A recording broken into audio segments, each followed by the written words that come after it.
Good morning. Today is Wednesday, March 16th, and this is the morning session of Senate Natural Resources and Energy. And we are taking up H-175, the bottle bill. We'll be working on it for much of the day. So I would like to welcome to the committee, Ms. Buckley. So thank you for coming in. And if you could identify yourself for the record, and the floor is yours. We'd love to hear what you have to say about the bill. Great. Well, thank you very much for the opportunity to testify. I hope everyone can you all hear me with my mask on here? Yes. Okay, perfect.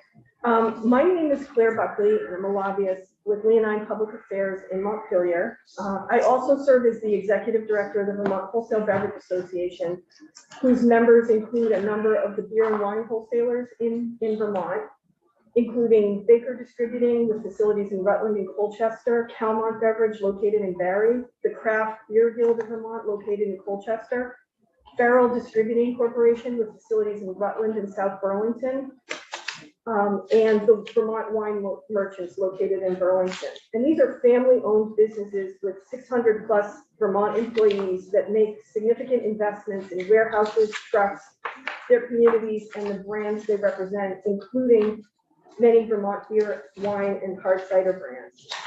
And as you know, beer distributors have been operating our part of the bottle deposit system in Vermont for nearly 50 years. And we initiate the deposit, we pick up empties that retailers pay for a third-party pickup agent to pick up bottles at the larger redemption centers and sell the scrap. We pay retailers a 3.5-cent handling fee for each container. We're members of the Vermont Commingling Group, and we remit unclaimed deposits to the Vermont Tax Department. So we are responsible stewards of our products and the environment. You know, and as one of the parties in the bottle bill, beer distributors understand the bottle bill's operational flaws and have worked on creative solutions to solve them.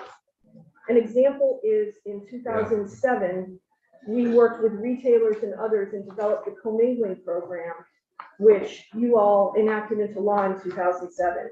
And instead of sorting by brand, these beer and soda brands join forces and allow their containers to be mixed together and sorted by material.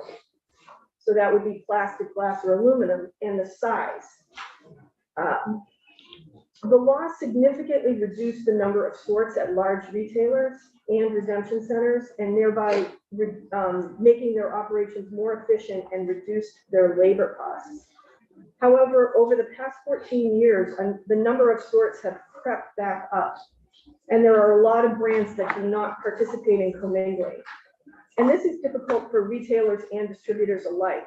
And there are other operational issues, including fraud and e-commerce sales. And VWBA wants to work with this committee to continue to reform the bottle bill system. We've been working with other beverage distributors and interested parties to develop a reform proposal that we support that will address many issues with the existing bottle bill system.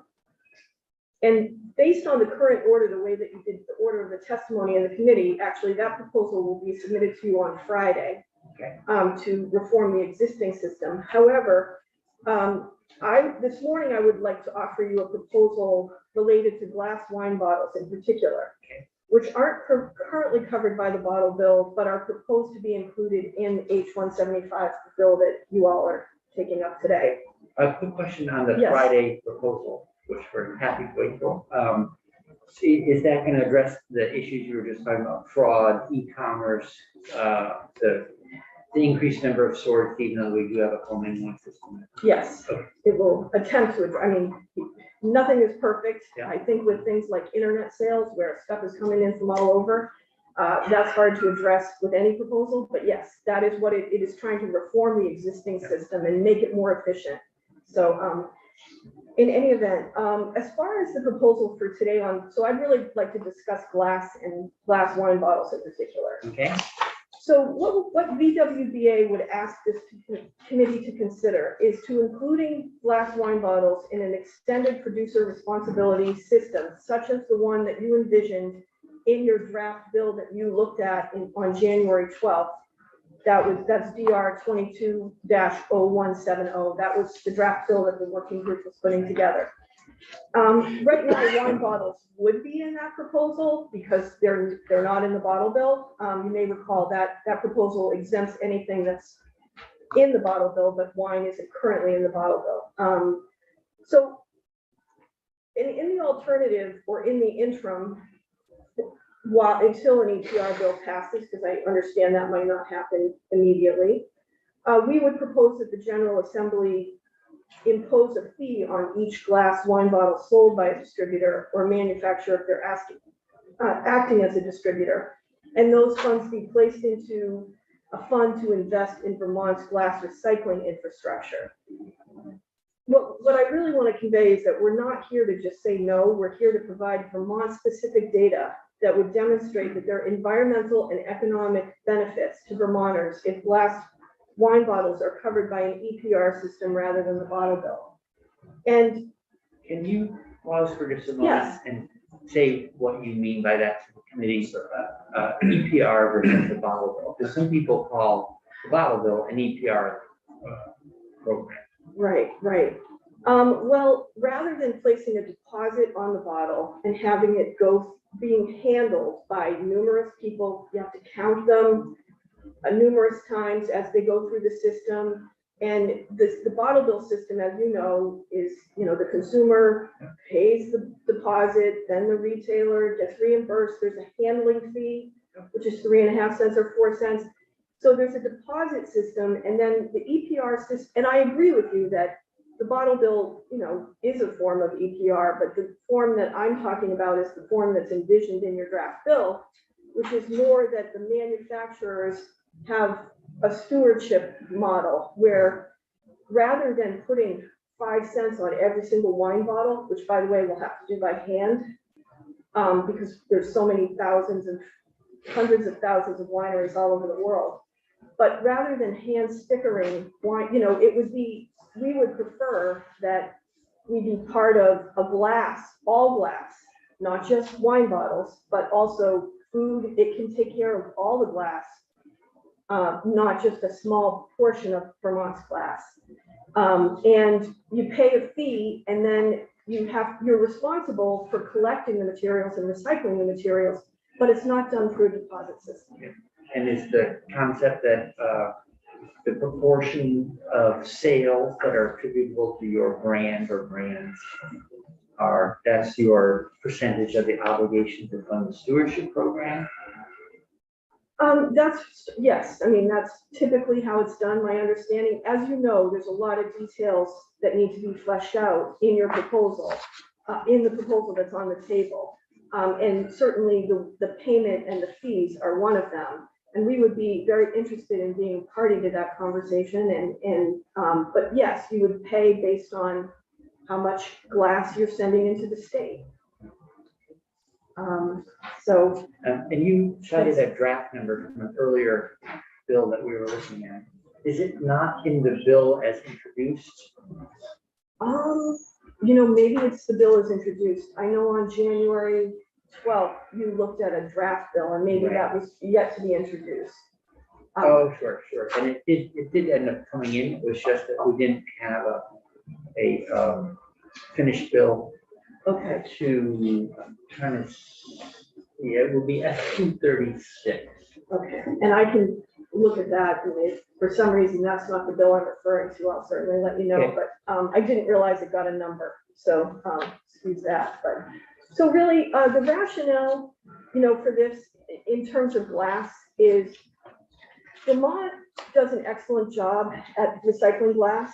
A&R estimates that 77% of all glass generated in Vermont is recovered and recycled.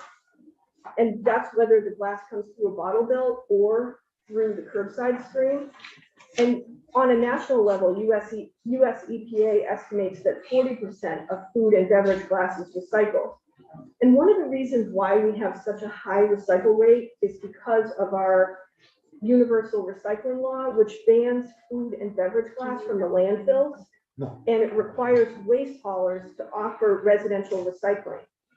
And since the rates of glass recovery and recycling are nearly identical for the bottle bill and curbside, expanding the bottle bill will result in removing the glass beverage in wine bottles from the curbside stream and put them in the bottle bill stream, but it's not going to significantly increase recycle rates of wine bottles. And another benefit of this proposal is that it would generate funds for investment in our material recovery facilities that still need to process significant amounts of food and beverage glass. So there, in 2018, DSM Environmental did a waste characterization report, and I've attached the relevant tables to my testimony. And glass from wine bottles and other non-carbonated beverage containers covered under an expanded bottle bill are less than 1% of the overall waste stream and comprise less than 1/2 of the glass disposed of at Vermont's two material at MRFs, at the MRFs. So if the bottle bill were expanded to wine bottles and other non-carbonated beverage containers, bottles specifically, the MRFs would still have to process at least half the glass that they have to process today. So this proposal would generate funds to invest in these facilities to ensure that they can process all the glass. So that's another benefit of this. And yes. Buckley, sorry, I didn't look at our website. You have quite a few facts and figures in your Yes. testimony. Are you submitting a written version? It's posted, and all of this information that I'm giving you right now is written out in long form. Great, thank you. Next, I would say that one of the things, some claim that, and this gets to the issue of contamination of glass. You know, there's some that claim that 20% of waste in the waste stream is contaminated, which really means that the material doesn't belong in the recyclables, like, for example, plastic film or banana peels.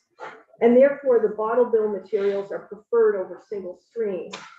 But in Vermont, Casella and Chittenden Solid Waste District both stated that about 7% of the waste that comes into their respective facilities is contaminated, and that the contamination is removed and the recycled materials are recovered.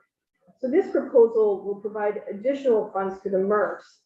But the bottom line is that Vermont has a lower level of contamination than it appears some folks, the figures that I heard other people mention in the House. Okay. And I just think that's an important distinction, to really just look at Vermont data and not national data, because there are many times when it's different.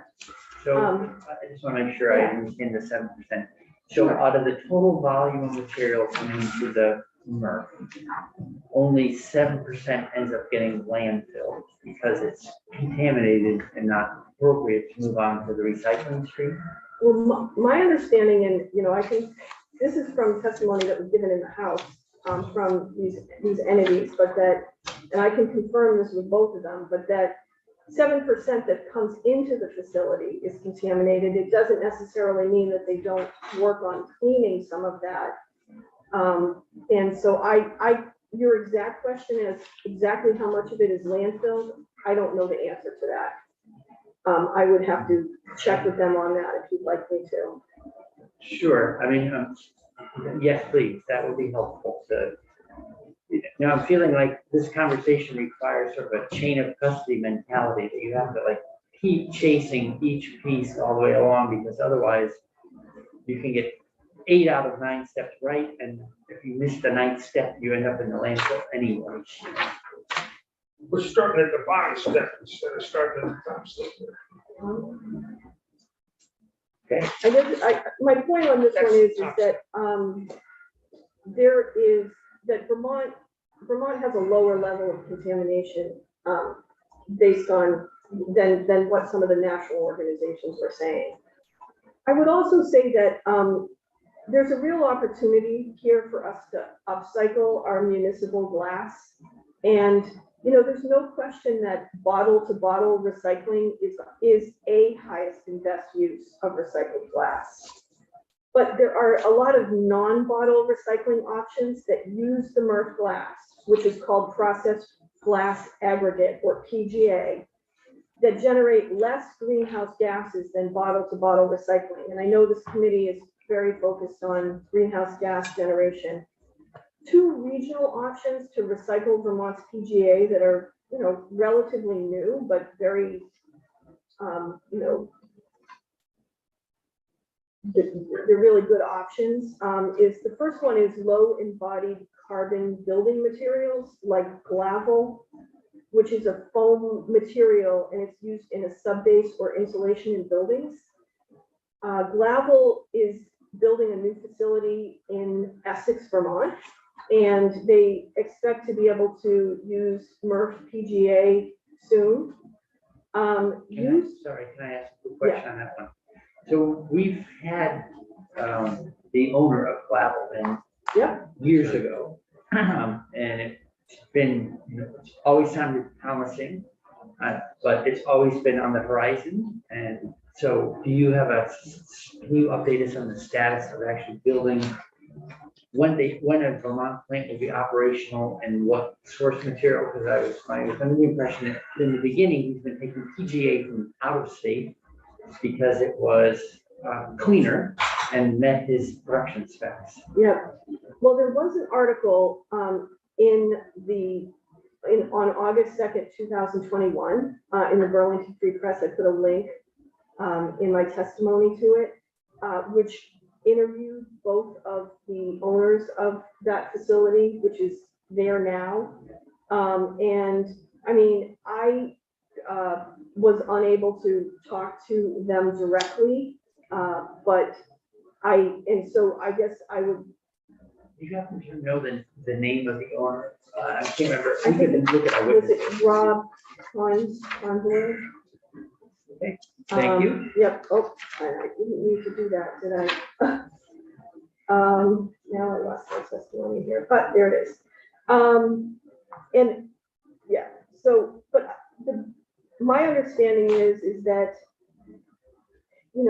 when that facility will take MRF glass, is going, and maybe isn't doing it right this minute, because I agree with you that they're, initially starting up, they were thinking of using different MRF glass, but that it is a local option for our MRF glass, which is exciting because it's local. We're not going to have to ship the materials. The second one that I've learned about recently is a cement replacement product that's made by Urban Mining called Positive. And what's the name again? Positive, but it's Pozzotive. Positive. These sound familiar as well for some, I don't know if we have Heard about it. Were they down in Connecticut? Yeah, yep. They basically take MRF PGA and they change it into a white powdery material that can be mixed into cement. And they make it in Beacon Falls, Connecticut. And creating 1 ton of cement creates about a ton of CO2. And according to them, using Positive to replace cement and concrete is 5 times more impactful in reducing global CO2 emissions than repurposing the glass back into a bottle or fiberglass. And my point here is that while a bottle-to-bottle recycling is a highest and best use, that there are other local highest and best uses that we really should pursue. And under any circumstances, we should pursue these. Finally, I would say that greenhouse. Yes. Sorry to interrupt. Sure. The challenges, at least as represented to us 2 years ago, so it's been a while, maybe it's progress been made, was that the single stream glass was not clean enough to feed these sort of alternative uses for PGA. And so that the cleaner bottled glass was an appropriate input to, at that point, gravel, for instance. And so we'll have to keep up with the technology, and the MRFs are changing too. So I just wanted to, it's like we're interested. We've taken some testimony before, but that 2 years ago, it was steering us towards preferring the bottle deposit system because of its ability to generate cleaner glass. But who knows where we are now? Right. Thank you. And the bottle deposit system does generate cleaner gas, I will say, cleaner glass, excuse me. The question is are there, if we leave glass, there's still going to be a lot of glass in the recycle bins, no matter what we do. And we need to find places for that. And if there are local places for it to use that at a highest and best use, then that might be preferable over spending all the money that Vermonters do on the bottle bill to send it all through that system. It might be preferable to keep it local and use it in these ways. Because another example of greenhouse gas reduction is, DSM did a survey in 2016 and concluded that consumers make 950,000 special trips for a combined mileage of 7.6 million miles per year, and it cost them 3.67 million based on IRS mileage rates at the time. And so the bottom line is that there is a lot of greenhouse gases resulting from consumers. Yeah. Who makes special trips? Consumers? The consumers redeeming containers. And do we know that the only thing they did when they got in their car that day was go to the bottle center? And this study found that those were special trips for that purpose. So that was another DSM study. And I would also say that currently distributors pay Tomra, which is an international conglomerate based in Norway, to drive large trucks to approximately 74 redemption centers across Vermont to pick up the materials. And if consumer placed their wine bottles in the blue bins, which are already being picked up by their trash haulers, it would avoid these greenhouse gas emissions for wine bottles. Right, but aren't the single stream folks driving large trucks around? Well, that's what I'm saying. They're already being picked up by those trash haulers. But there'll be more weight, more material, more volume, could be more trucks. Anyway, Yeah. I just want to be fair to both sides. Yep, fair enough. And my last point here is that wine bottles are unlike the containers that are already covered by the bottle bill. And they're better recycled through the curbside system. And specifically, wine bottles existed when the bottle bill passed in the 70s and were not included. A lot of people say, well, all the beverages are so different these days, we need to expand. Well, that's not necessarily true for wine bottles. They were around, but at the time, they're not a significant source of litter in Vermont. And they also don't pose human health concerns because they're made out of sand. And wine bottles are big, heavy, and breakable, and they'll be difficult for consumers to return to retailers and redemption centers. Retail and redemption centers are going to face challenges as wine bottles are unlike other containers already returned under the bottle bill and will take a significant amount of space to store and labor to sort. As I mentioned earlier, there's hundreds of thousands of wineries worldwide, and manufacturers or distributors are going to have to hand label the bottles if they're not labeled by the manufacturer. And A&R is going to have to register all these manufacturers in order for the wine to be sold here. In an EPR system, labeling or registration for wine bottles would be unnecessary. And e-commerce, there's a lot of stuff sold over the internet, and under an expanded bottle bill, the deposits often aren't charged on many wine bottles coming into the state, but the local distributors will be responsible for picking up the empties and paying a deposit and handling fee on each one. I would say Connecticut recently expanded the bottle bill to water and other non-carbonated beverages, but wine was not included. Instead, they set up a working group to find a way to ensure that 80% of all glass wine and spirits bottles are collected and recycled in Connecticut. And they also put a 5-cent fee on each nip bottle in the state, and they'll have those funds dispersed to municipalities where the nips are sold. So that is sort of the same concept of putting a fee on something and generating funds. So in conclusion, this proposal allows Vermont to use its recycled glass locally and generate funds to invest in Vermont's recycling infrastructure to address all glass, including food and dairy glass. And we're investing in our Vermont companies, municipalities, and employees. Vermonters spend 11 million annually on the bottle bill, and it's estimated we'll spend another 4 if it's expanded. And that was, I put the chart in my attachment, DSM environmental study that they did for A&R. And you might hear from national glass container manufacturers and other advocates that this is going to result in downcycling and there's too much contamination to leave the glass wine bottles in a single stream. But I believe that Vermont specific data shows that we have the ability to upcycle this glass by means of an EPR system, all while creating jobs and economic development in Vermont. And I thank you for the opportunity to testify and consider this proposal. Thank you very much for all that information. I look forward to reading it, because there's a lot of data. So I really appreciate all that research. In Connecticut, when they did their proposal, do you know if spirits were not included, weren't previously, they had no deposit on it until this Connecticut EPR group got formed? I would have to check on spirits.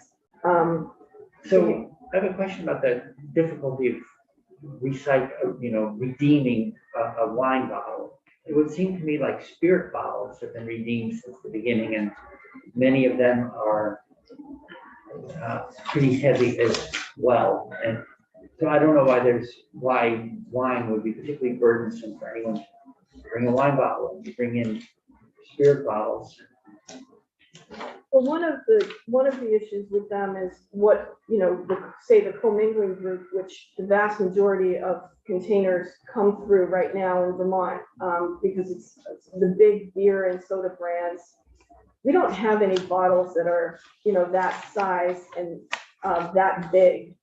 So you're correct in that liquor bottles are recycled.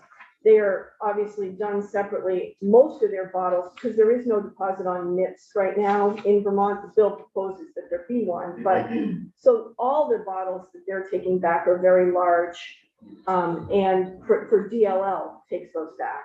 And they hired Tomra as well to pick up their folks.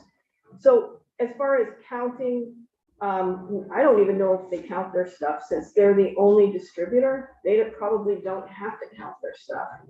We have to, in commingling, we have to count all the bottles. We don't necessarily count all of them, but we do count a lot of them to, bags to ensure that they're filled at the right level.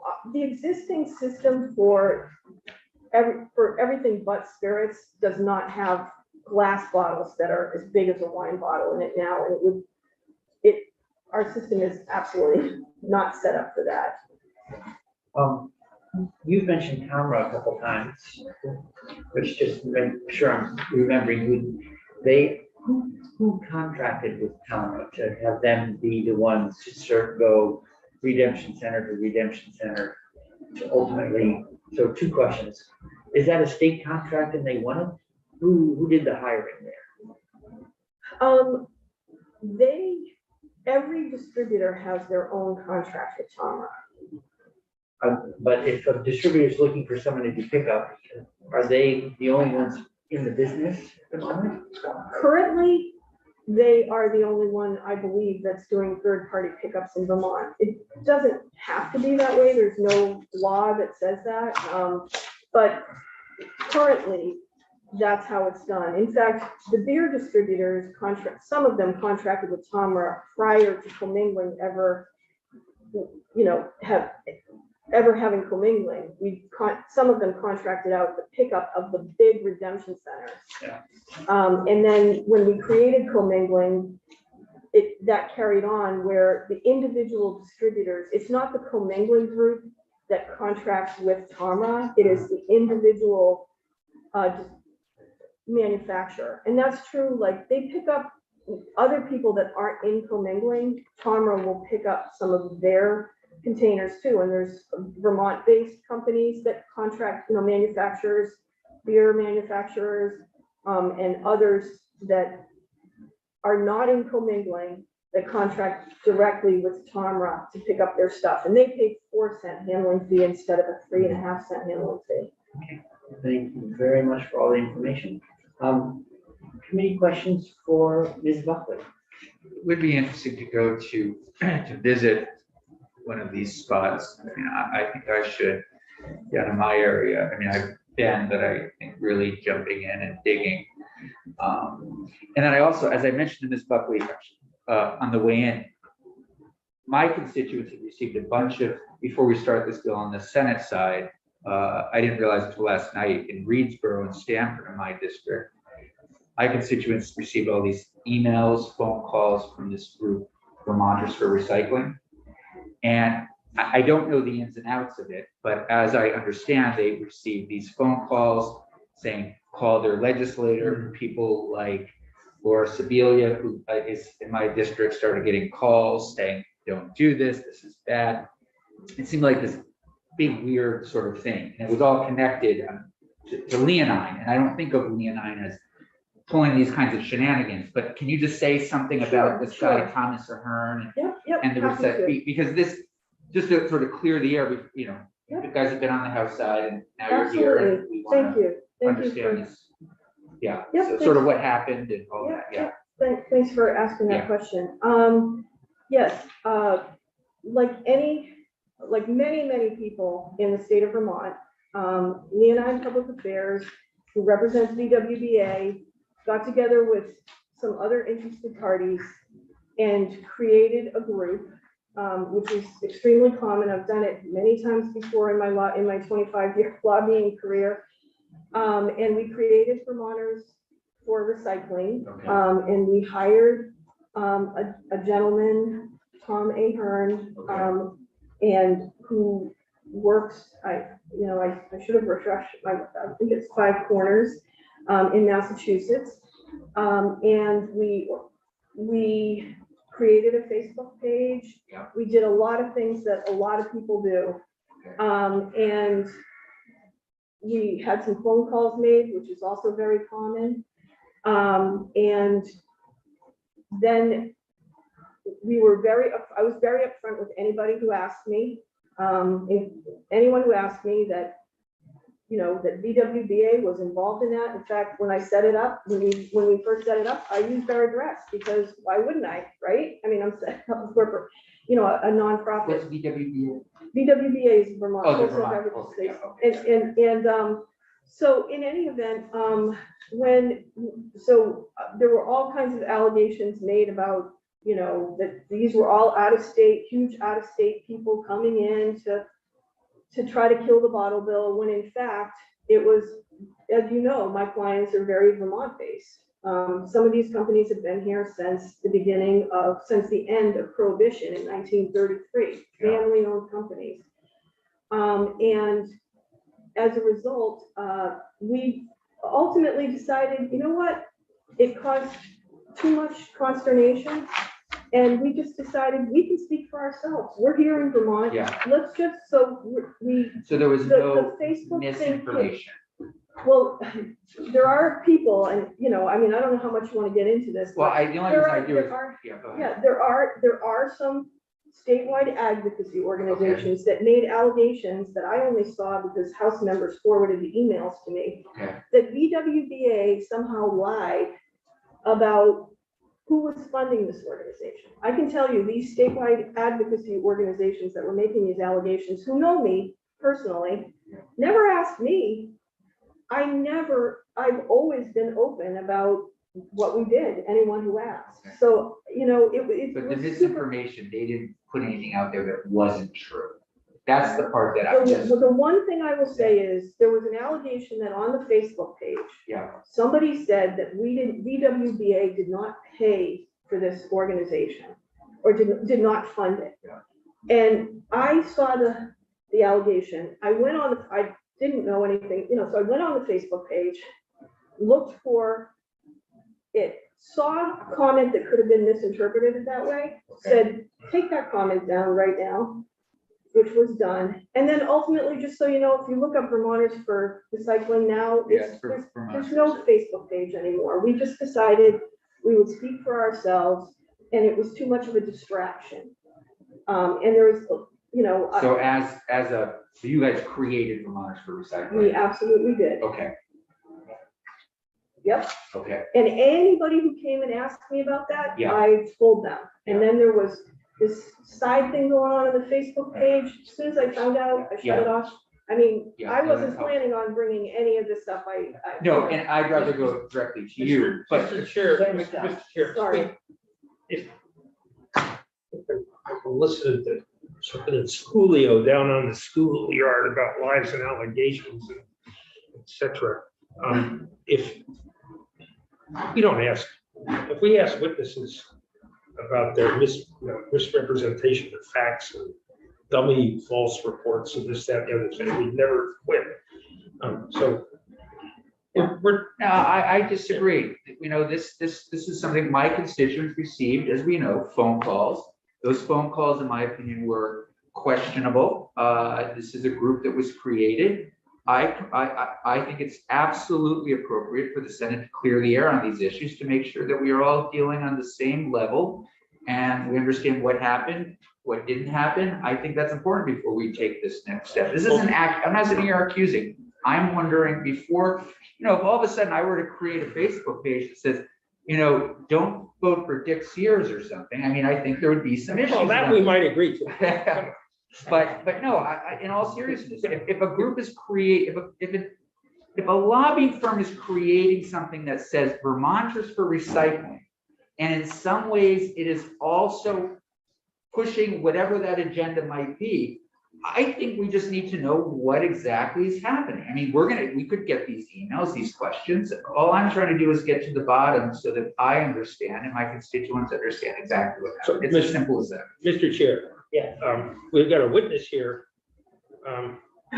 We, a 5-cent deposit on bottles. We know, generally agree that if we took inflation into account, the tax or fee or whatever you want to call it, it would be 27 cents today if it were to keep up with gasoline and wages, this, that, and the next thing, and the longer commutes people make to return or not return bottles or whatever, it would be 27 cents. And what does the bottling association that sells most of their product is sugar and water, what would they recommend deposit be today? 27 cents? Would they want to round it out to 25 cents? Will they take this year's inflation in to say it ought to be 30 cents a can or a bottle this year? What's the recommendation that the representative here for the Bottling Association believes that deposit should be today after a bottle bill that has been in place for almost 50 years? Mr. Chair, if I may, can we Yeah. close the loop first before this kind of question? I mean, it's just So not I appropriate. would like to thank you. Thank Okay. you. So, Senator Campion, are you satisfied with the additional? Yeah, no, it information? sounds like, again, you cut ties. This is something people aren't going to, in my district, going to get these, if they're getting phone calls, they're going to be, you know, not from this group. Correct. Sounds fair. Correct. So, I'm glad we didn't have to spend too long on it. Thank but you. It's good to clear the air because we do want Thank people to be feeling like they know who's speaking to them and get clear information at times. Just Senator McDonald's question. So the nickel then is not worth as much now. Do you all have a position on changing the amount of the deposit? Yes, the House left it at 5 cents, and Vermont has one of the highest return rates in the country. Our return rate on our bottles are very high. And I mean, there's different levels depending on, you know, whether it's beer or soda. And so we think 5 cents works in terms of incentivizing the cans to be returned, or the bottles or the containers. Does the witness believe that people in Vermont have the highest rate in the nation because 5 cents incents them? Or does the witness and her organization believe that Vermonters are responsible people that want to get bottles off the road and recycle them out of a sense of community responsibility? I think both probably, but absolutely, I think Vermonters feel a connection to the environment and have, quite frankly, have the space. To kind of, load them up in the wintertime in the garage. And unlike if you lived in New York City where people toss a lot of garbage out. And so, yes, I do think that Vermonters are environmental stewards and want to do the right thing. So what is how many cents does the organization recommend the 5 cents be changed to? 27 cents, which would reflect the increased costs that people have, just like the bottlers have, or you want to, what's the number that you would pick? Well, we would propose that it remain the same at 5 cents. Great. So thank you for all your testimony. You Yes. certainly got the conversation really going, which is what we need to do. Senator McCormick, we are well behind. Last question to you. Wait, no one is actually reusing their own bottles. Is that right? I know you can't. Refillable, you mean refillable? Yeah, like it used to be with milk. Yeah. Not in Vermont that I know of. Actually, at the co-op, there is some milk that I bring those milk bottles back. Yeah. And I think they're reused. Oregon and the bottle bill out there is their bottle stewardship program that runs their bottle bill.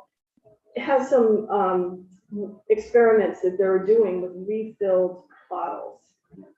So not in Vermont in any significant way, but there are some states that are trying, piloting some of that. Great. So Okay. thank you again Thank you. for Thank you. getting us fully launched. Obviously, the committee is very interested. We have a lot of questions, and you're our Yes. first guest. When Thank you you. go out, if you could let Mr. Chapman know that he could come in. Sure. And now I want to go to Thanks, Claire. Ms. Gallagher, who's been waiting patiently to join us remotely. Good morning, Ms. Gallagher. Thanks for. Good morning. Thank you for having me. So- I'm going to attempt to share my screen really quickly. Jude, is that possible? Sure. And Ms. Gallagher, is your I'm not online today while we're doing this. I mean, I'm not my computer. Refill it. Is your testimony Refill it. also been submitted electronically, so we have your handouts? It Great. should be. Thank you.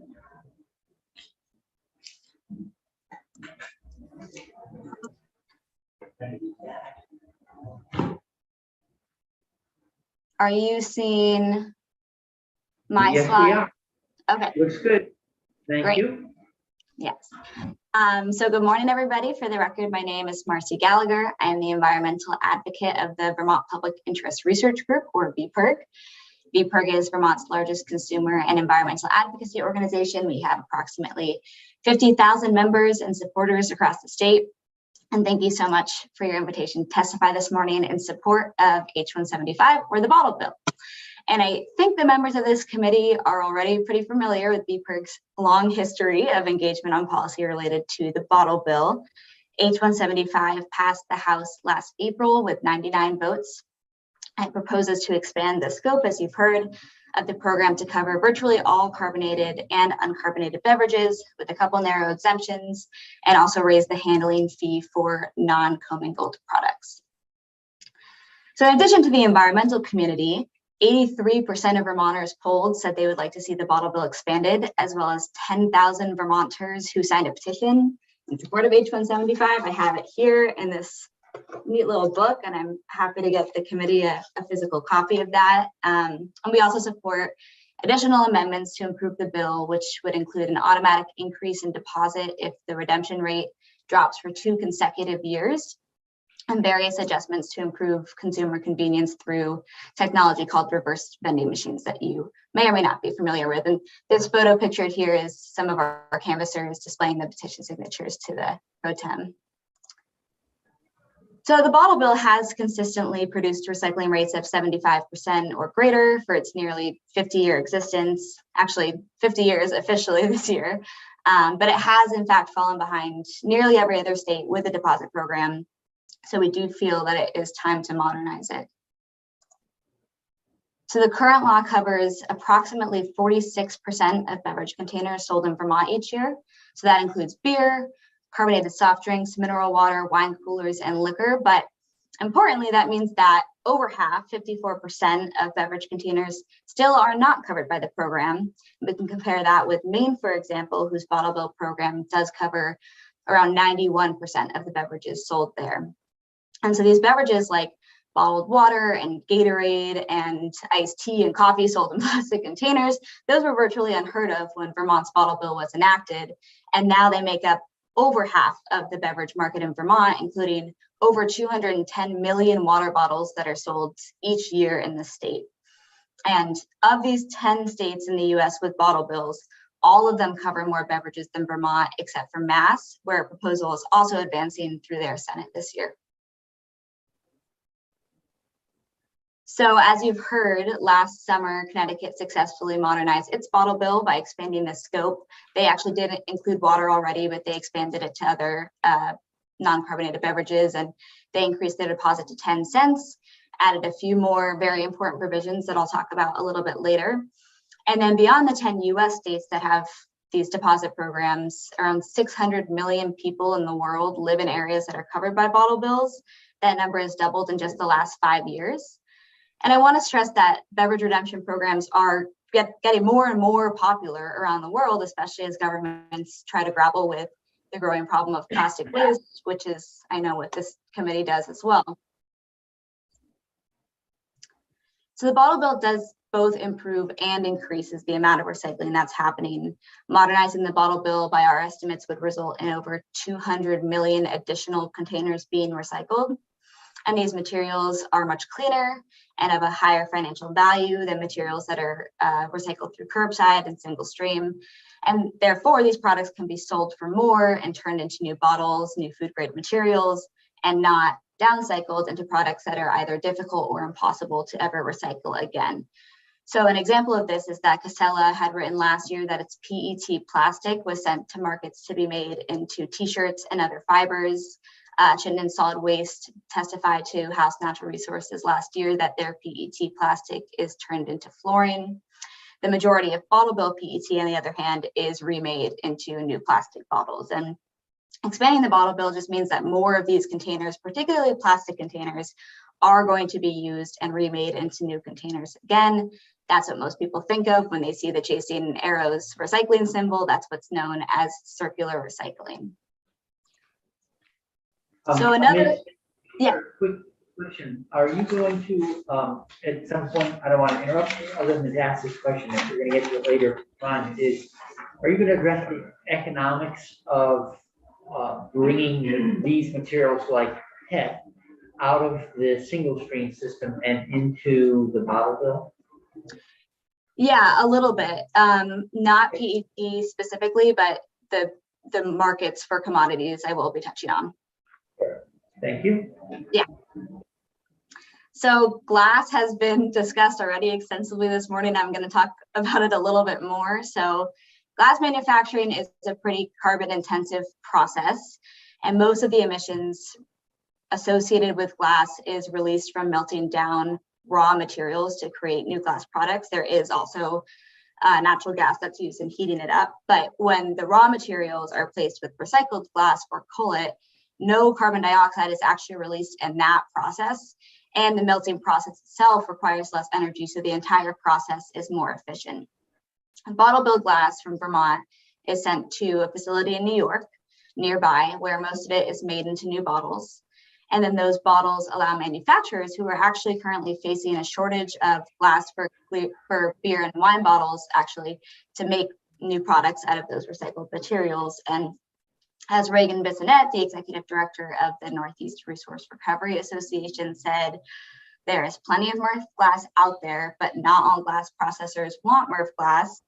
And at the Canadian glass plant that our bottle bill was previously sent to, they're, quote, very selective when they will take it from single stream systems because it requires a considerable amount more effort for them to clean that glass. So I do want to be clear that using glass for landfill cover or construction or road aggregate is better than simply landfilling it, for sure. But there are better uses, far better uses for high value glass, as in glass that isn't mixed with plastic and other trash that's collected in a quality control bottle bill system. And there's also an urgent need for this high quality glass right now. And it's better for the environment because glass is an infinitely recyclable resource. So it can be recycled into a new bottle again and again and again. But that benefit is lost when it's either directly landfilled or turned into something that can only then be landfilled. And actually, opponents of the bottle bill, like certain MRF operators, have previously argued that glass should be diverted from single stream into the bottle bill. So Chittenden Solid Waste Michelle Morris stated in 2019 BT Digger article that the bottle bill could be expanded to cover wine bottles and other types of glass jars. Let's get it where it has the best likelihood of having its value retained and being made back into new glass. Casella too expressed support in 2019 for the inclusion of glass in New York's bottle bill program, saying that it would reduce recycling costs and improve the marketability of the glass. You may hear now from these same stakeholders that they need to retain the glass because they may be able to sell it to V-Trans to be used as sand replacement in road construction or other construction uses. The good news is, even with an expanded bottle bill, there will be no shortage of low quality glass to use for aggregate. As you'll remember, Chittenden Solid Waste illegal dumping of almost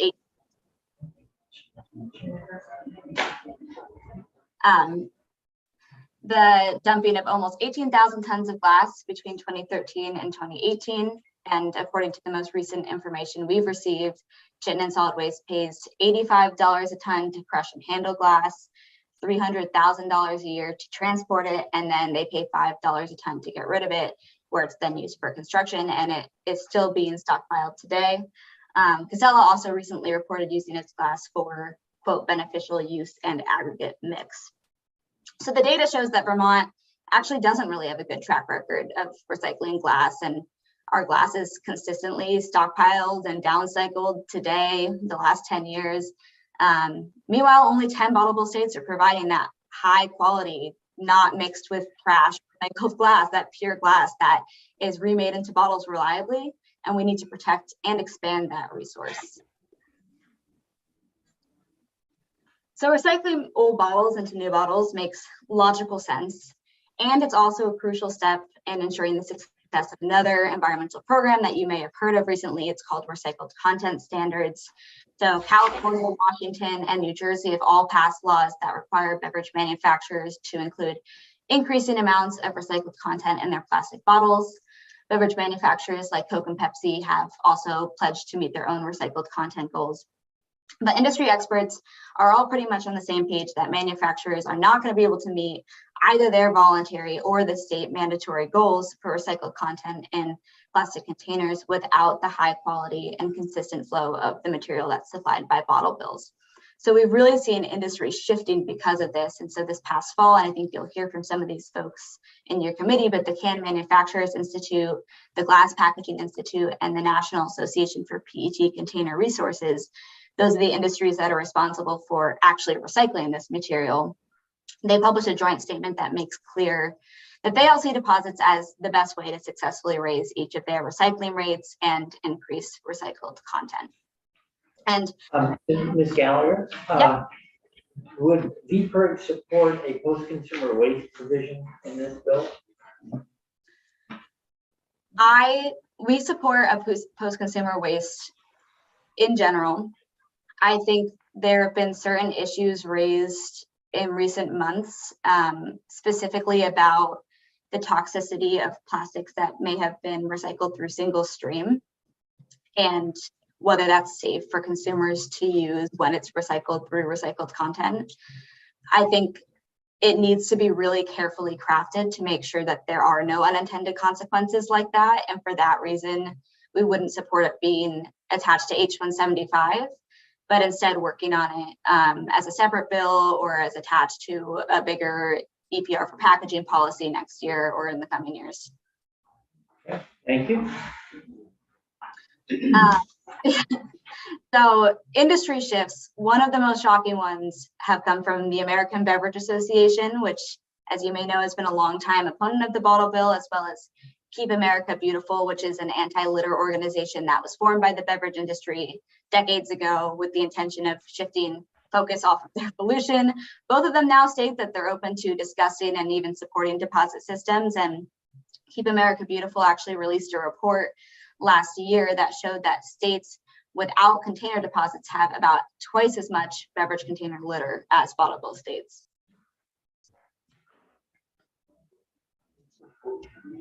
So this is what we talked about a little bit earlier. You've heard, a bunch of an expanded program might put MRFs at a disadvantage. What I'm going to talk about a little bit is how the markets for recycled material have really dramatically improved since the national sword policy in China back in 2018.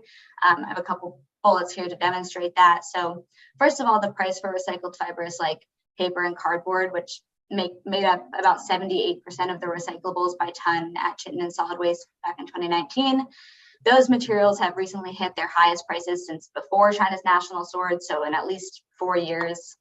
The Northeast Resource Recovery Association reports that recyclables overall, not just paper and cardboard, have jumped 115% in value in the last year. Chittenden Solid Waste had reported selling paper at a loss, selling it for $31 a ton back in 2019. And this fall, the average Northeast price rose to $160 a ton. So if that's how much Chittenden Solid Waste is actually able to get for the paper today, that's a difference of nearly $3.5 million based on their tonnage of paper. And the price of fibers, paper and cardboard, is expected to remain strong. There's a lot of domestic capacity online right now. And so MRFs are expected to continue to make more revenue from their recyclables with or without an expanded bottle bill. I'll pause and say, Senator Bray, do you have any questions about that? Well, so it's interesting that it's great news for the MRFs that the material that became an economic burden is now yielding revenues to them and helps support their operations. I'm wondering about the sort of the reliability of maintaining a high price for, is that a surge or that it will, I don't know if no one has a crystal ball. So I'm just, it's a question I would have about how long will they stay in the black handling recent cardboard. Right. So with fibers, it's both reliable and a surge. There's a surge right now, I think, because of pandemic shopping and the need for cardboard for everybody's Amazon boxes, etc. But that's not actually the reason that prices are high. That's because since National Sword, there has been domestic capacity paper mills building in the US, and we've been basically waiting for them to come online, and now they are. So there will be a really reliable capacity for handling these fibers and market fibers moving forward. PET, on the other hand, will not stay high. It'll fluctuate. Fibers, which again are 70% or more of what the MRFs handle by tonnage, will stay relatively stable. Okay, well, good. That's good news for all of us. Yeah. Thank you.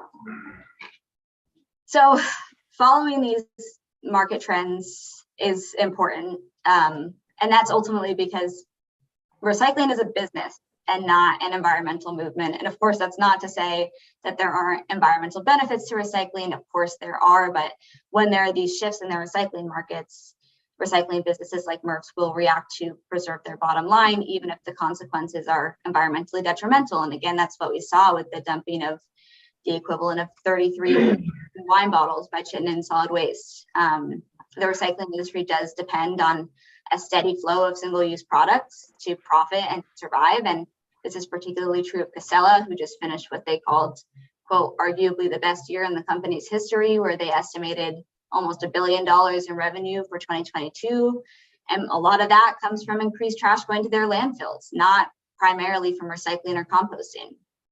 And expanding the bottle bill will also provide some benefits to MRFs.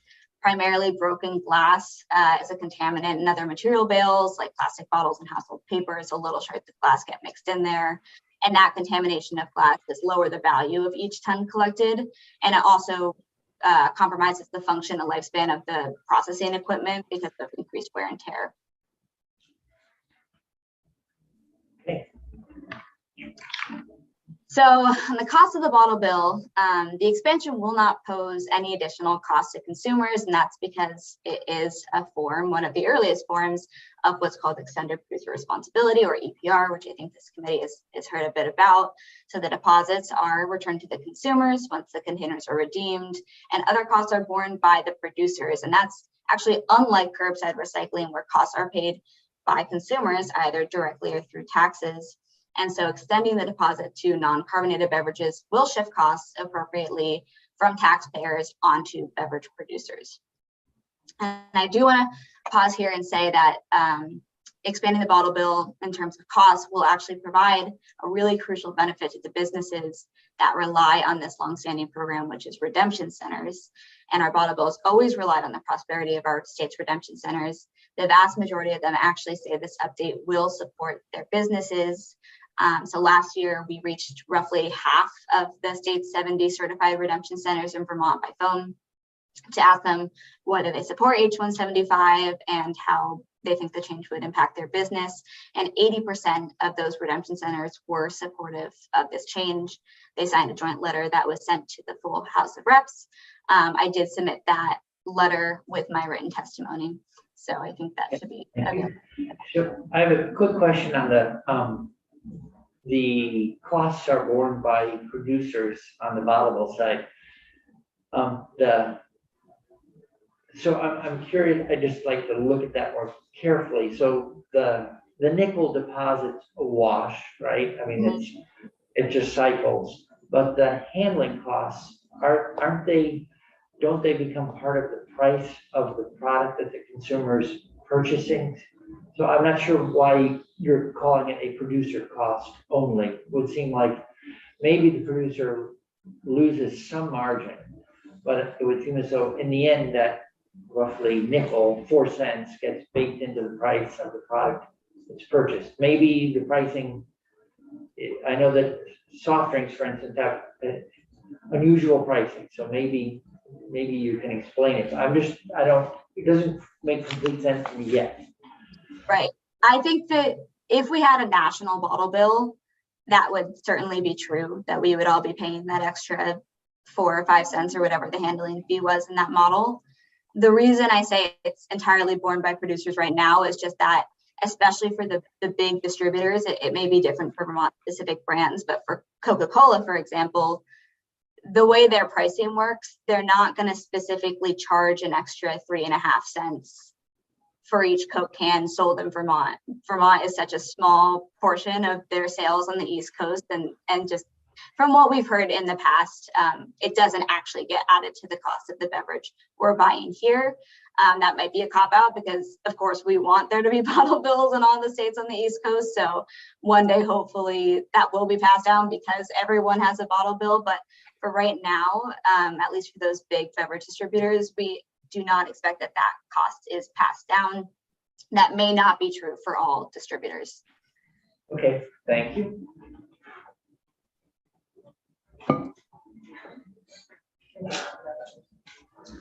So just a little bit about the emissions and energy savings. So bottle bill programs are the most effective way to create circular recycling that sees the glass and the plastic and aluminum recycled into new containers.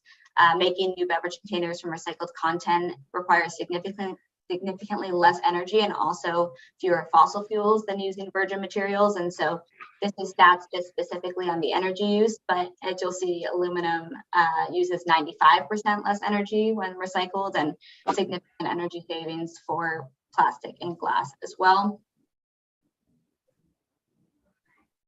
So now I want to touch a little bit on what we would propose to further improve this bill. I mentioned that earlier, and the most significant of these suggestions is to ensure the continued success of the program by adding what's called a trigger mechanism to update the deposit as necessary. So as you know, bottle bills work because they're incentivizing the public to return their containers through a deposit. Each container has a small bounty. But if the power of this incentive declines, the redemption rates will drop as well. So if the deposit is increased, we could assume that redemption rates would improve immediately and significantly, as we've seen in other states. So bottle bills with a 10-cent or higher deposit regularly achieve redemption rates around 90% or higher. As we've talked about earlier, Vermont's 5-cent deposit has not been changed in 50 years.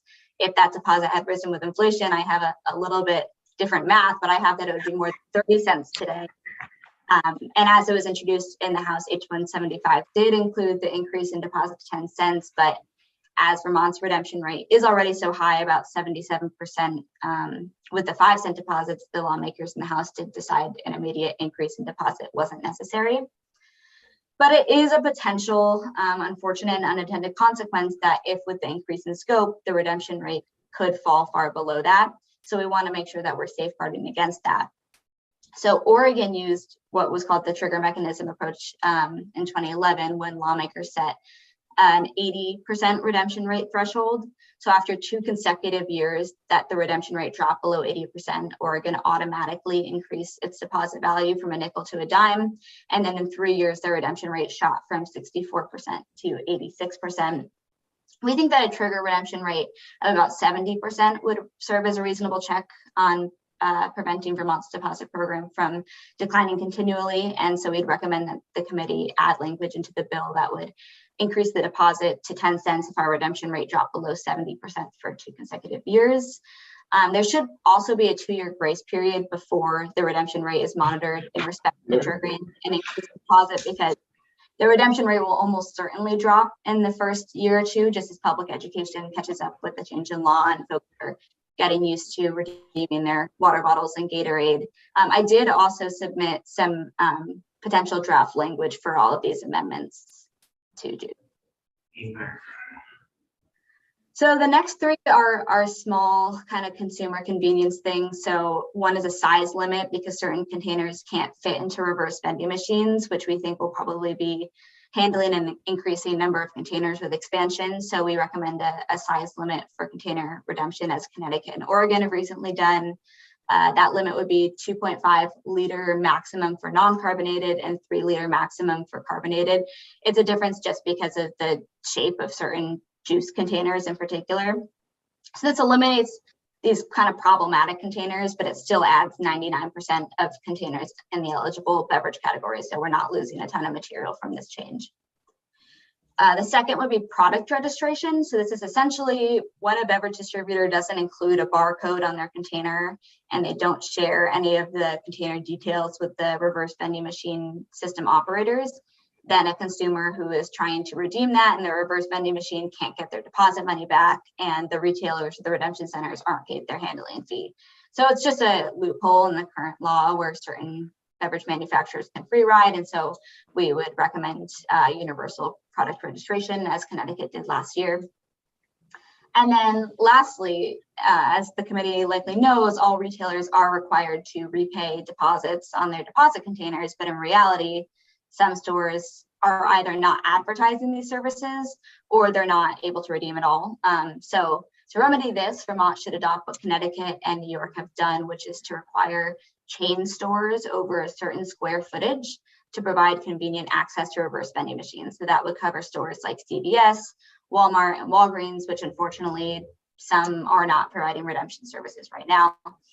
So that'll hold them accountable to the law, and then also add an important level of convenience to the consumer's ability to redeem their containers. So nearly 9 out of 10 Vermonters support the bottle bill. This was true in a poll VPIRG released 11 or 12 years ago, and it's still true today. The proposal has more support than any single environmental program, politician, maybe even ice cream brand, although we don't have the data for the last point, so don't quote me on that. But the opportunity to make these crucial updates in the bill does not come around often. So I do urge you to support it and allow Vermont to take one step closer to a circular economy. Thank you so much for the opportunity to testify in favor of this bill today. Great, thank you. I think Senator Campion's favorability rating is higher than 88%, but the rest of us, Only in this committee, the rest of us, when nobody's here. we're struggling a little lower. Well, great, thank you for that information. Senator McCormick. Yeah, recycling is a third choice. Preferable is reuse, well, reduce, reuse, recycle in that order. So it's a third choice. I'm gonna be a little bit of an old man here, but you know, why, when I was your age, yeah, my mother would put the empty milk cartons, milk bottles out in the milk box by the back door. And the milkman would deliver several quarts of milk and take the empty bottles back to the company, and they would simply use the same bottles. Now, that's the most, in my view, the most reasonable way of using all of these things. And I would like to see the government, if we're gonna have a market-driven, private property-based economy, then I'd like to see the government out of the recycling business altogether. Let the people, you know, the people who are making the profit on their product deal with their problem. And so what, if you would comment? Can I just comment on, we use ball jars with our all of our vegetables came through from the garden to ball jars, and we didn't have all the cans. Oh, well, you have dairy as well on the farm? We had Use dairy, raw milk, we had right? dairy, but we use ball jars, and that's where all of our vegetables came from. You're a better man than I am, Uncle Dan, but a lot of But it's people very want it. much the same. Yeah, they just keep reusing. Why are we so focused on recycling at all? Yeah, I completely agree that reusables are up here and recycling's here. I think the unfortunate truth is we need a lot of systems and behavioral change before we can return back to a refillable, reusable system. The bottle bill, as you heard from the last witness, actually has been a step towards that in Oregon. They use their bottle redemption infrastructure to pilot a reusable, refillable beer bottle program. I think that would be really awesome in Vermont since we have so many great craft brewers. So the answer is recycling is not better than refillables, but the bottle bill can be used as a step towards getting there. And I think we should focus on that. Thanks. It's just so interesting to hear Senator McCormick talk. I mean, if you think about it, when plastics and all these things came about, what we saw, what we see now on our shelves is so different than, I mean, my parents' generation, certainly their parents' generation, you know, there was no cellophane, all these things, and how do we deal with it? And this is one piece, and then your good point always is, you know, producer responsibility. I think in part that's what Senator McCormick's also talking about. You know, stop making it, there's kind of a blame game with consumers. Oh, you're not recycling, but who are putting this stuff out? Right.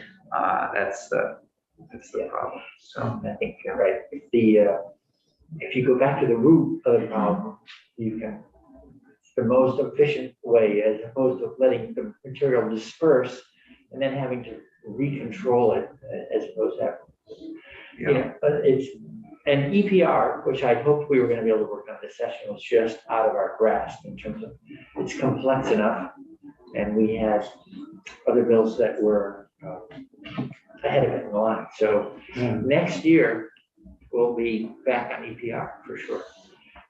Okay, so thank you, Ms. Gallagher, for that. Very helpful. There was a question about, do you have have you looked at all the cost of what the handling glass through the single sort system costs versus through the bottle bill system? Because it's sometimes represented to us as just an increased cost, but it doesn't, anyway, I'd love to hear your thoughts on that. It doesn't seem to me like it can fairly be booked as a completely increased cost, because it doesn't cost nothing to run the single stream system either. Have you looked at that at all? Like, we might get higher rates of return and there's a cost associated with it, but you're arguing that's a good investment, or have you not looked at the economics of the current system versus the proposed system under the bill. Yeah, I don't know that I could say it would cost X amount more or less for the MERS or the taxpayers or whoever else. I think we've heard a lot of reports for a long time of MRF glass might be able to meet this use soon. I haven't heard that it actually has been able to meet any of these uses. Again, we heard about the use for VTrans. I haven't heard confirmation that can actually happen. I haven't heard confirmation that it can be used for gravel or anything else. So I'll say right now, or the last reports that I've heard, is that Chittenden solid waste glass is being used for construction where they have to pay $5 a ton to get it there. They have to pay a ton to transport it because it's so heavy and to clean it and process it. And I also know that glass, as I said in my testimony, really wears and tears the processing equipment at the MRFs and also contaminates other streams of valuable recyclables like plastic and paper. So right now, from all the information that I know, it seems that processing glass at least Chittenden solid waste MRF is a money sink. No one's making money from that. Whereas bottle bill glass is very profitable. I don't have the numbers in front of me right now, how much it's sold per ton, but they, manufacturers or TOMRA, they make money off of selling that glass because it's in high demand because it's so clean and can be used for a number of uses. So I can't do the apples to apples comparison here, but I know that bottle bill glass is more marketable and more valuable. Okay. Yeah, so two things more on economics.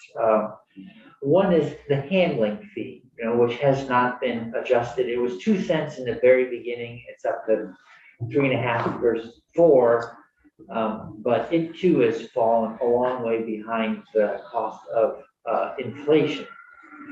Have you looked at all, in doing your research, the value of changing that handling fee? I mean, a redemption center operator made that request of me last weekend when I was visiting his operation.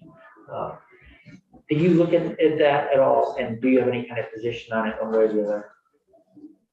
Yeah, so this is something that comes up in almost every conversation I have with a redemption center. It's a major issue. I did a small analysis of it in my research, and compared with minimum wage, it is the lowest that it's ever been right now. It's also one of the highest handling fees of all the bottle bills in the country. I don't know how that happens, how other redemption centers make money if their handling fees are even less than ours are. So we're certainly not against raising the handling fee if that's what the committee feels is right. I think it's really, really important that we make sure that the redemption centers are profitable because we really rely on them for the system to work. And I don't think it makes sense to just let the handling fee stay at one amount as inflation rises and as minimum wage rises. So I think rather than having to come back every couple of years to discuss raising it and have the opposition come in and say, no, you can't possibly do that, maybe a way to ensure that it would rise with inflation or with minimum wage, but we don't have any specific proposals or ideas about that. Okay. And then the last quick one is, so when I use the U.S. Bureau of Labor Statistics cost of inflation calculator, which is the usual tool I use, the 1972 cent nickel comes out at 34.5 cents these days.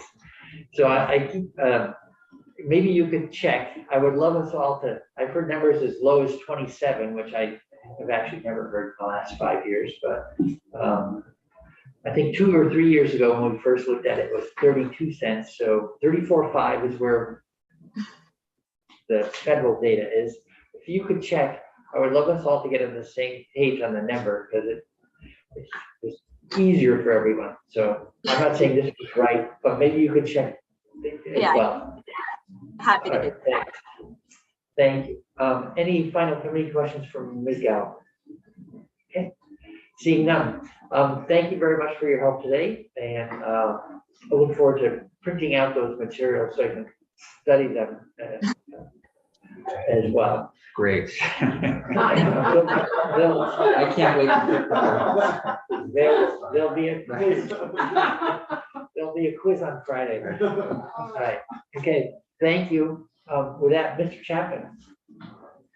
Good to see you. Nice to have you in the room with us. It's been 2 years. And Mr. Chair, if we could stick somewhat to your 10 o'clock break schedule here, since some of us did schedule appointments. Really? Yes, That so was a we could mistake. sort of stick to it in the neighborhood. Yeah, okay, so we'll take a short break because we're running a little long, but Yeah.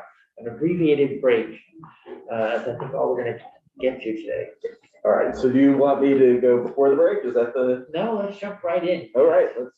So that would be yes. Yeah. Yeah. I translate, You're yeah. standing between Right. Senator Campion. I'm used to the show, right? We do need to acknowledge that we've kept the witness waiting. Yes, Absolutely. 40 I want minutes that beyond the on scheduled record. And now we're We're cutting on his the time record. short. So, Okay. that's fine. I mean, I think, Take in all as long honesty, as you like. my testimony is relatively succinct. So, for the record, I'm Matt Chapman. I am the director of the Waste Management and Prevention Division within the Agency of Natural Resources. And I think there are basically three things that I want to quickly go over. One is just a brief overview of the collection system we currently have in place for what I'm gonna call bottle bill materials, right? Glass, PET, aluminum. What I think are some sort of key bottle bill facts that you should sort of have in your mind as you think about H-175. And what I think are some challenges with H-175 that the committee should think about as they move forward. I think that it's sort of been described already. I'll go ahead and just briefly state, Vermont operates two parallel collection systems for the same materials. One is the bottle bill, puts a 5-cent deposit on containers, and then basically provides collection facilities with a 3.5 cent or 4 cent handling fee, depending on whether you are or are not in a commingling agreement. Sort of standing next to that is the universal recycling collection system, which is a system that we put together that requires recycling services to be provided everywhere disposal is offered, and at least in the context of home transport, you can't charge a separate fee for those recycling services.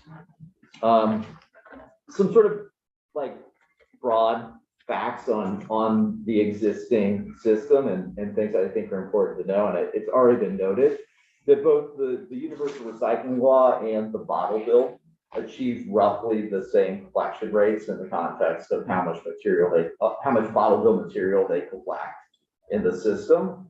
And I think that there are, it's also important, I think, to note that there are significantly more recycling opportunities for glass that's collected through the bottle bill than glass collected through the sort of universal recycling system. I think that the things Ms. Gallagher said are not inaccurate, right? There are challenges with glass markets in the state. There are challenges with glass reuse opportunities, and there are challenges with its management submersively. So, Can I just double check, make sure I heard that right? So the two systems collect approximately the same amount of glass. correct. Okay, Well, so I'm aggregating the three sort of materials together. I can break that out and tell you, I mean, we have that data. Senator Weston. It would be helpful for me if you could break it out, because for me, the question really comes to, and I want to be respectful to Senator McCormick's question in the beginning. How do we move people away from using all these materials first? And then second, the recycling. What are we successful at now? And are we moving the bottle bill into stuff that we're already successful? I want to move the bottle into stuff that we're not successful with more than that. So how do I measure success in what you're saying? I think those are excellent questions, Senator. And I think, part of it is I think you need to define what you're classifying success, right? I mean, whether the objective is a bottle-to-bottle recycling system or whether positive and effective reuses of material are acceptable sort of reuses. I mean, so can you create something that creates a picture for us? yes. Like, I like charts, but you know, if there was, can you create something that says, here's what's happening in the world, here's where we're successful at this, but not at this. And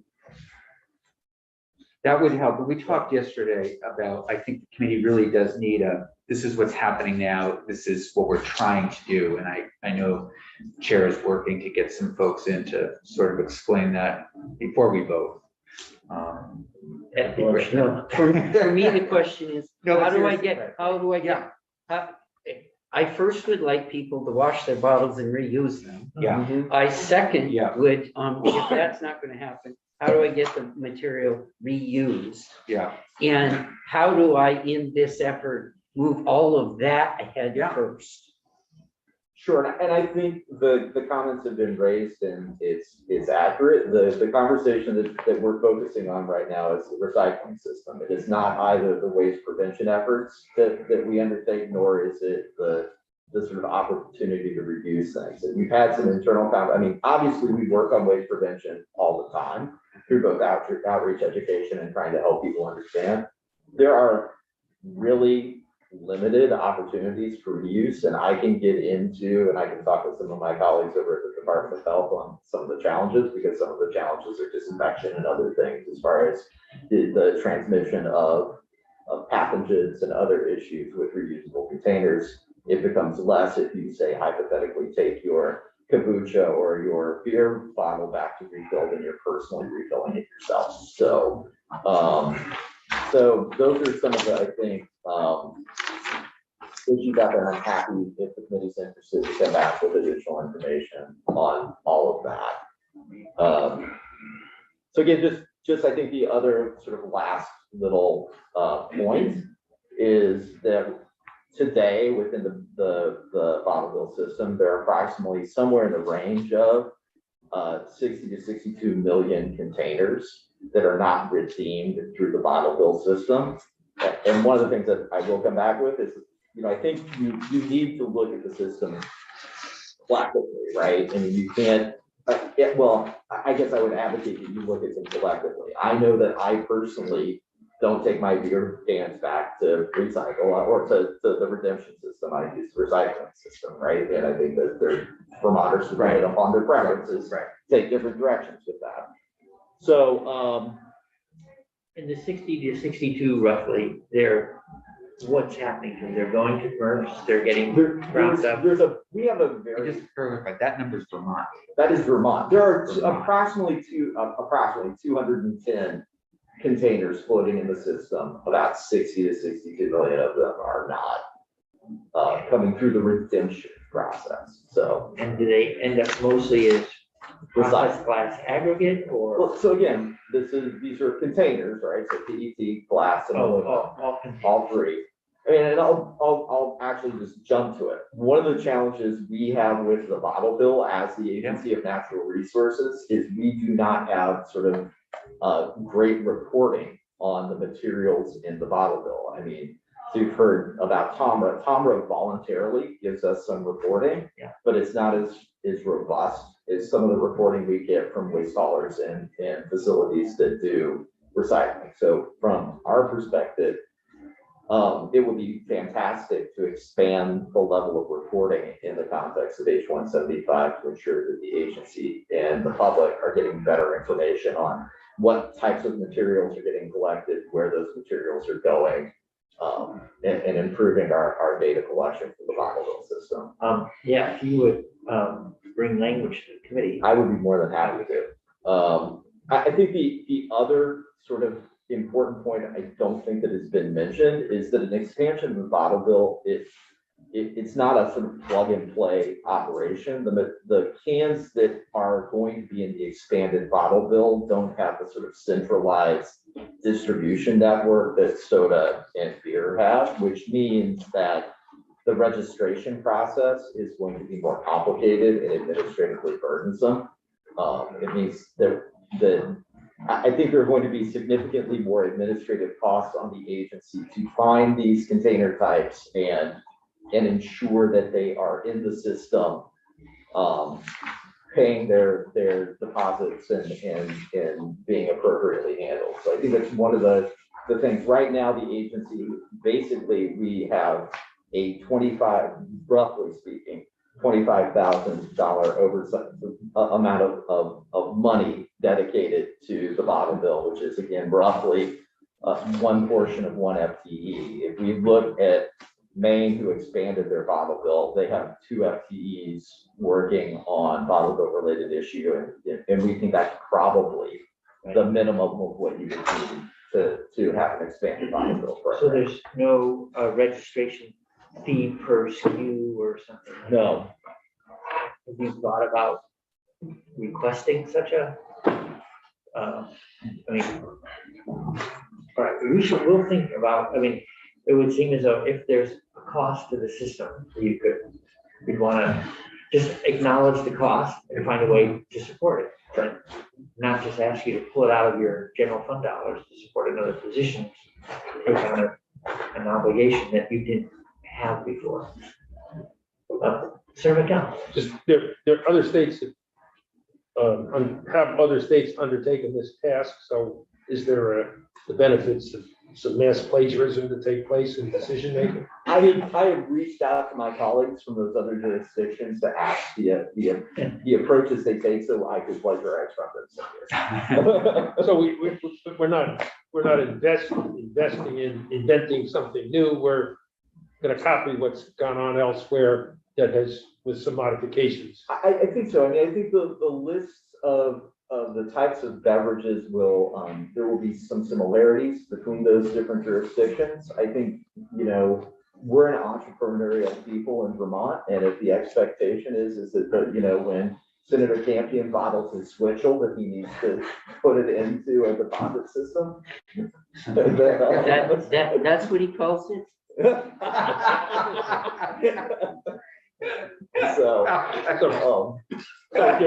Mr. Chair, I think this is worthy of taking into comment, and we would encourage any agency, once they've set it up, to say thank you very much and find some other employment for the people that set it up.